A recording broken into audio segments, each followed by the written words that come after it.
I want to give you a simple hello. Grayson and I are here to give you what is our normal end of the year video to give you an update of how the year went and also a brief look into the future. One of the things that we have changed in all of this is we changed our fiscal year, and so that's why we're doing it so late in the year, unlike the other videos. So our fiscal year now goes from June 30th, or actually July 1st to June 30th. And so as a result of that, we're finally getting to produce this. So I hope you find it helpful. I hope that you also are encouraged by what God's doing. Now, before we actually launch into the proper part of the video, I want to, first of all, give you a simple word about the value of the mundane.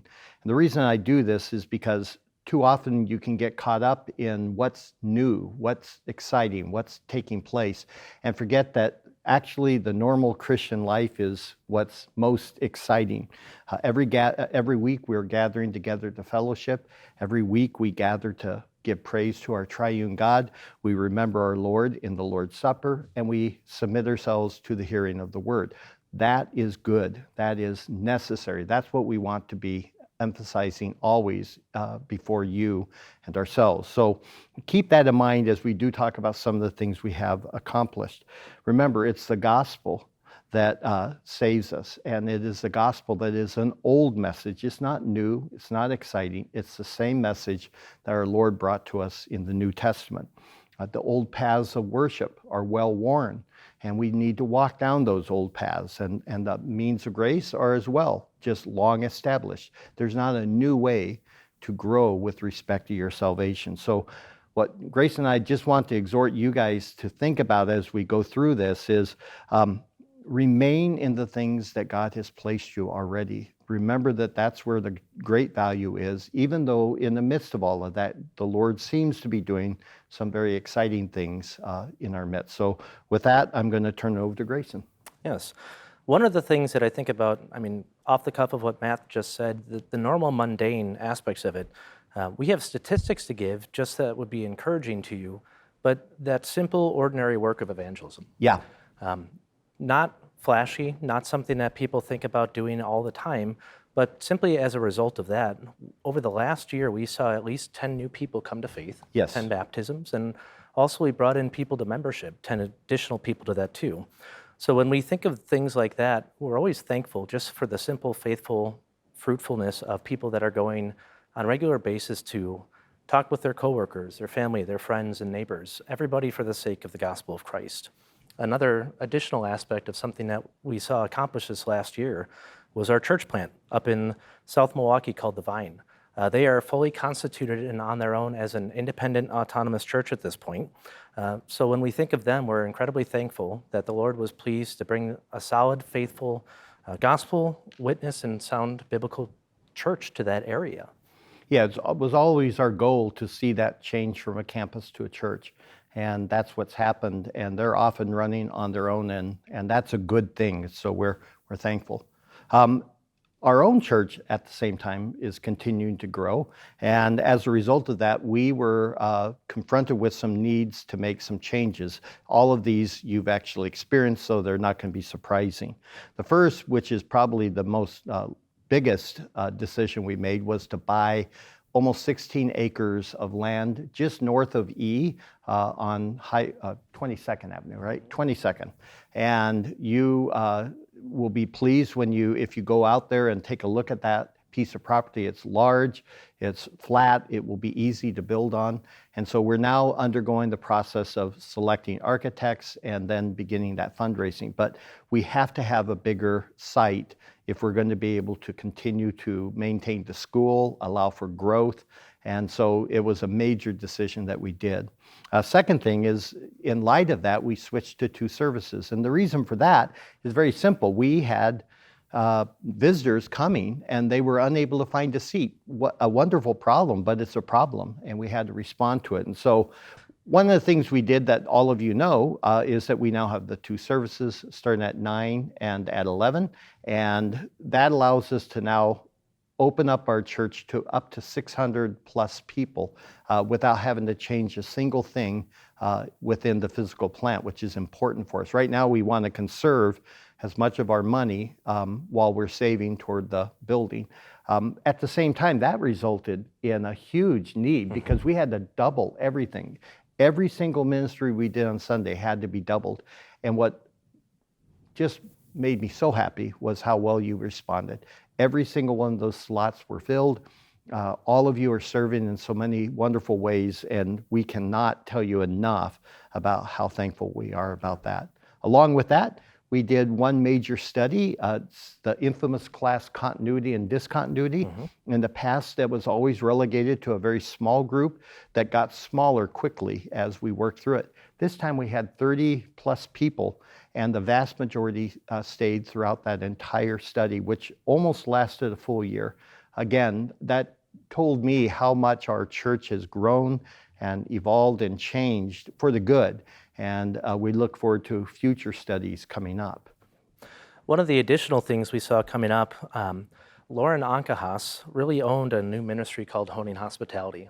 Just a wonderful, wonderful ministry. The ministry itself seeks to give women an opportunity that they might just develop the skills of what it means to be hospitable.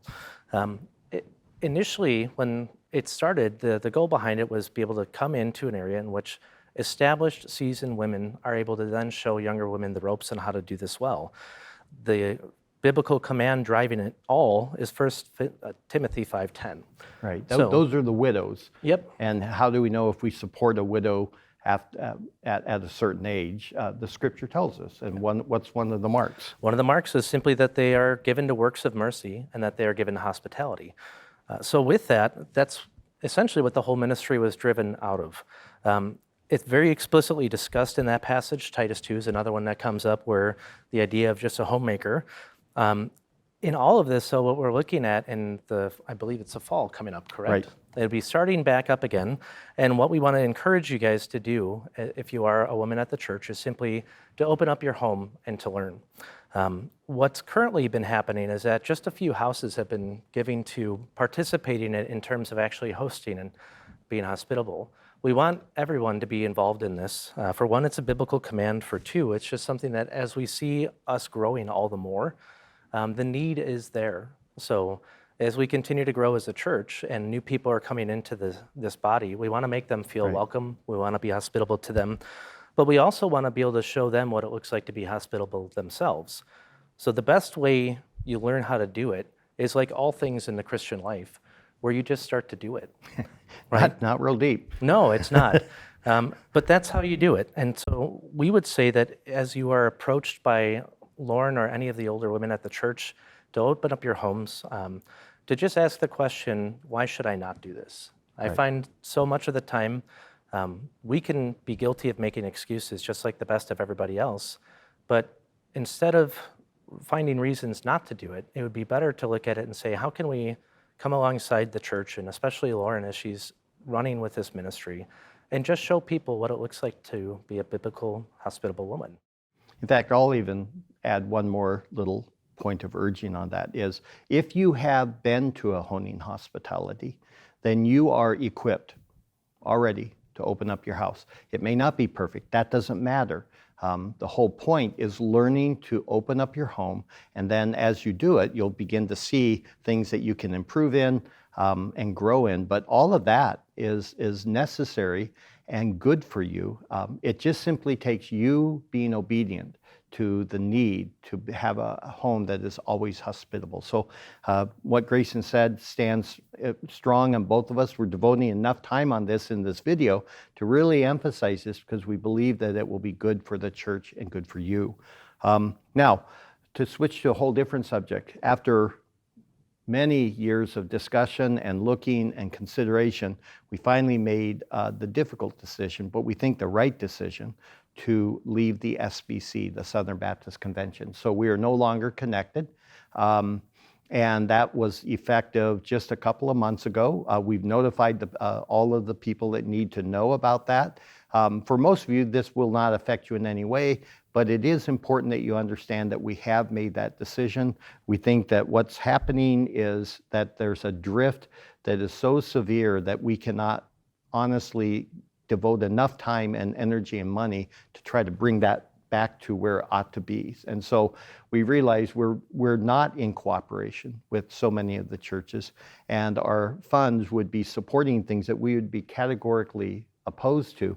And so we just believe the right thing to do is to pull out rather than just simply complain and become fault finders. There's no value in that. So we're on our own right now. Perhaps down the road we'll reassociate with some group, but right now we're just simply an independent church, and we're thankful for that. Yep. What we want to do now is turn our attention to the headmaster, Nick Dellis, and he's going to talk about the current state of the school and where it's heading, and that should be very exciting as well. First off, I'll start with just a big thank you.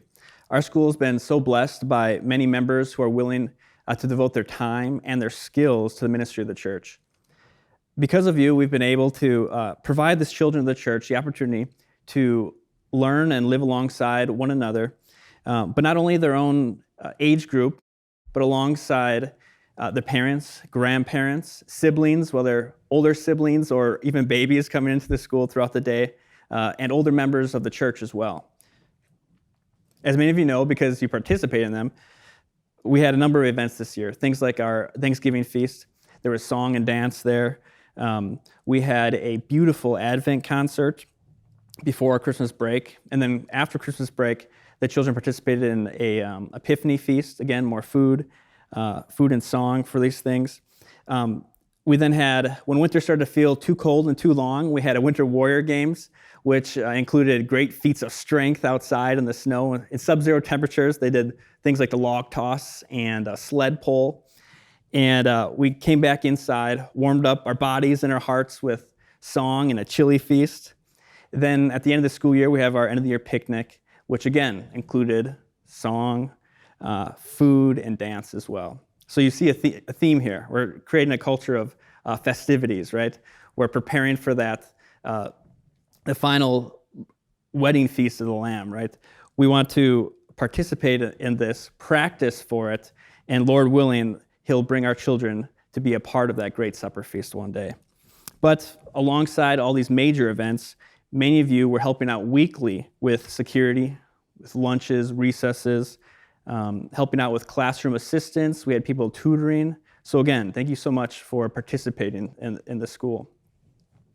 Now, along this year-long liturgy that we have, the students were remembering old things, they were learning new things, and they were engaging in the language arts, mathematical, and musical arts during this time. And not only did they learn academically, they grew physically, they matured spiritually, and they did this as they learned what the gospel looks like. They saw the gospel embodied by the pastors here, their teachers, the many volunteers that came in throughout the week. They saw it from their elders. And not only their elders, though, they then saw it with one another. They created relationships as friends throughout the whole week. And we live in a fallen world. These students were fallen human beings, right? There's going to be sin that arises. But not only do they experience the sin that happens in the community, they get to experience the great joy of reconciliation. So the kids were able to see and experience what a community, a gospel-centered community looks like. It's not just something spoken of in class, reconciliation, redemption, forgiveness. It's not just things taught, but they're actually lived out and experienced. Now, regarding some more of the more formal updates for you guys. Imago Day, we participated in an intensive cohort with the Association of Classical Christian Schools. And this cohort was designed for determining the health of startup schools. Many startups have trouble getting off the ground, of even starting.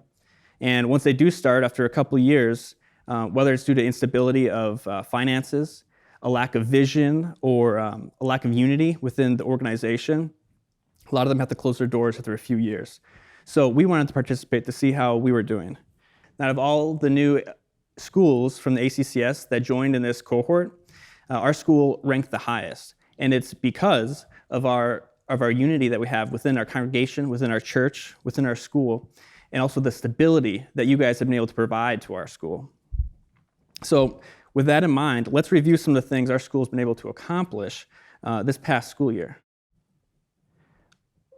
We came in having 37 students across grades kindergarten through 4th, and we hired Caitlin DeBruin to start teaching the 5th grade in the upcoming year. And then as now we head into this upcoming year, we have 54 students for grades K through 5. And Nicole Henry's accepted our offer to start preparing for next year's teaching position. So rather than having to look for teachers last minute in the summer, we've been blessed with having the opportunity for teachers to prepare a year in advance. Many stable schools have to deal with trying to find new teachers last minute. And for startup schools, that's a big issue for showing stability to parents and to students. So that's been a huge blessing to be able to prepare a year in advance. We've also been able to have a full-time teacher per classroom, and not only just a full-time teacher per classroom, but many volunteers to assist from the church. So people will pull out to help with reading, to help with spelling, to help with their math facts, things like that. So there's been stability and extra help in these classrooms as well. We have volunteer substitute teachers. Many schools don't even have substitute teachers. And they're taking classes online, Classical U. They're attending morning School A group, our reading group at the church, and they're observing classrooms throughout the year.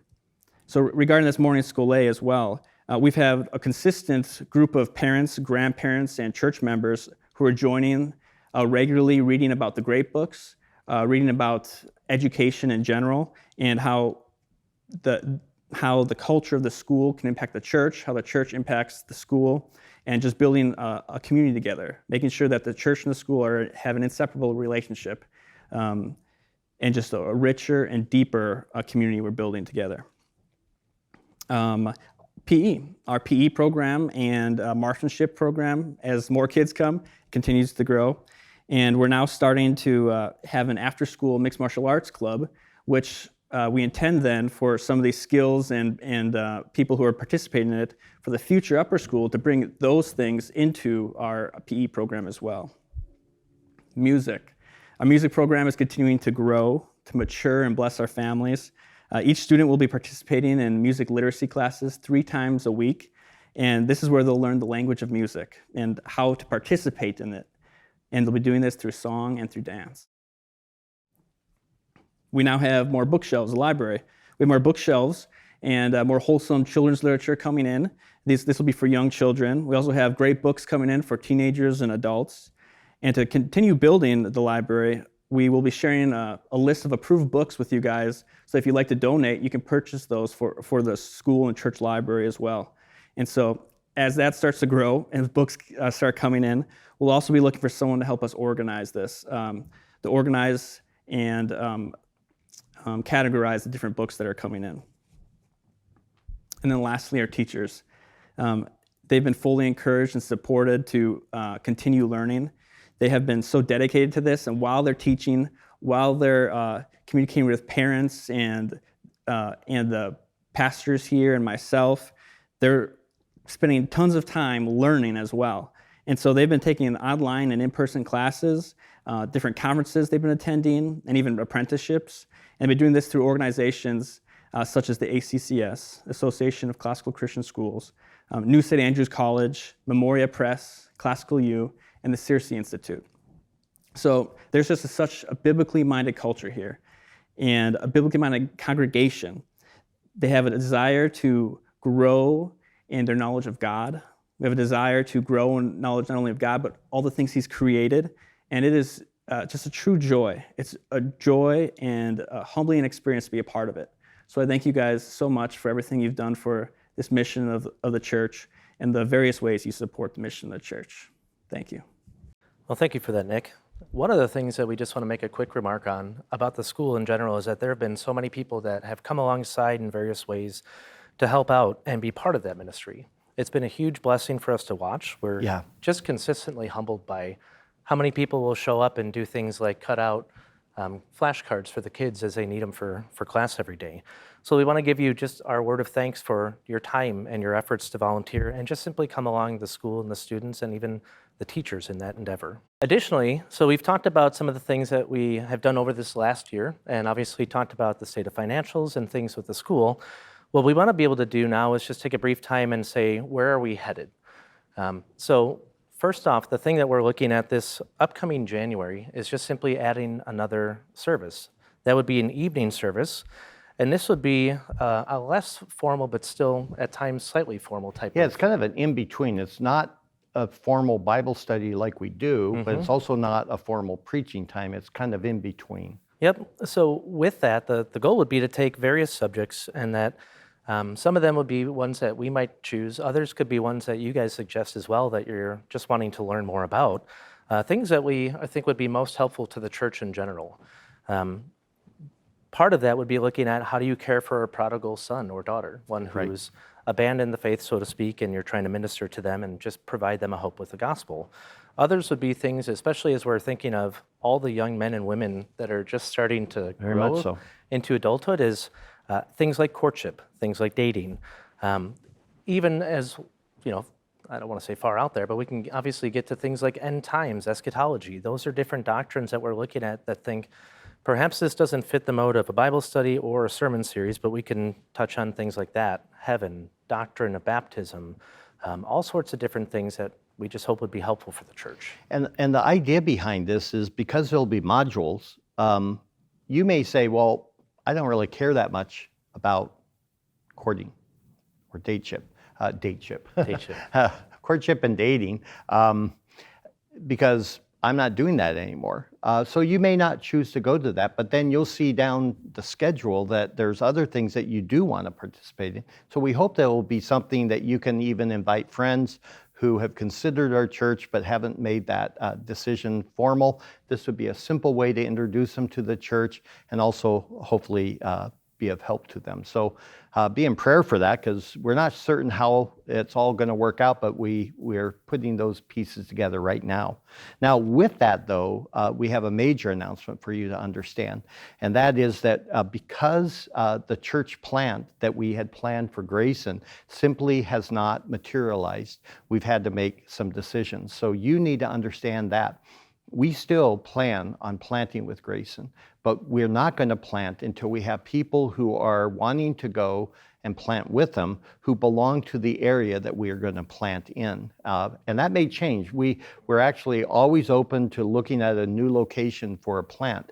But until we can gather enough people around him that we can do it in a successful way, we're not going to do it. At the same time, our church is growing, and I need him desperately. I cannot pastor a church of this size by myself. Even with the elders, it just simply can't be done. So I have actually undergone a process where he and I have worked out how his role is going to change. It's going to take on a more traditional associate pastor role. And what that means is I will be taking over the bulk of the preaching. So starting at the first of the year. Yeah, it is the first of the year. We were going to do it in September, and then we realized that was too soon. So at the first of the year, I will begin to preach full-time. Grayson will then preach full-time during the summer months, and that will still give him plenty of opportunities, plus times where I'm just not able to preach. But you will primarily hear me in the pulpit. In the meantime, he has been tasked to develop up a children's ministry. This is going to be a major new thing that our church is doing. And the reason behind that is, one, we have just a lot of children. But second, we have the evening service. And if we do the evening service, what do we do with the children? Well, we could warehouse them, but we don't want to do that. We want to do something of value. And so what we're looking at is starting up a formal children's ministry, which means it's going to need to be staffed with volunteers, but we're hoping that that will be a real blessing as well, so parents can come, drop their kids off. They know they're going to not just go out and play, but they're going to actually have opportunity to learn and grow, understand the faith all the better, and at the same time, the adults can come in and be taught. So we're having him oversee that. He's also taking on the responsibility of overseeing the youth. So John Randall, with his wife Esme, has handled that ministry so well, but it's just gotten too big. And so we need to be able to divert that over to his responsibility, and John's going to come alongside and help him. Along with that, he's going to be overseeing the Sunday school program and the community group. So it's not like he's going to be bored but his responsibilities are shifting, and you need to appreciate that. Along with that, we have another man who has started seminary. His name, all of you should know him, is Taylor Touches, and he is now enrolled in the Master's Seminary, and he is part of a mentorship program that they have for Masters of Divinity. And I'm his mentor, and so he and I are now meeting several hours every week and going through various things. My responsibility is to teach him certain courses, and the rest of them he's doing online. So we're really excited about that as we see how he's going to fit into this whole structure as time goes on. Pray for him. This is a major, major step. Yeah. You know. Yeah, I mean, it involves literally your whole life, and then he's got wife and kids and responsibilities on top of it. He still with work. works. So all of this is heavy upon him. And so encourage him. If you look at him and you notice that he looks particularly tired, it's because he's probably up learning participles in Greek. That's just the way it is. So we're thankful for that. Be praying for him, encourage him, and also encourage his wife and children. One last thing is that we're going to begin to develop a construction fund. We haven't done that. We know that we need one. We just haven't done it because we haven't selected the architect. That's far more involved than we realize. We're learning all of this as we go. And so we're still interviewing architects. Once we choose one, they will produce a master plan for us, and we will present that to you, and then we will become earnest about that. If you still want to prepare for that, because we are going to build eventually, you can donate into the construction fund. It's right there in the giving app on the website, or you can just designate it in an envelope. But either way, we encourage you to be part of that. Well, with that, we're all done. We thank you for giving us our time looking at this video. We hope they will be of encouragement to you. Don't be afraid to share it with anyone so that you understand what we're doing, but also others who might be considering the church.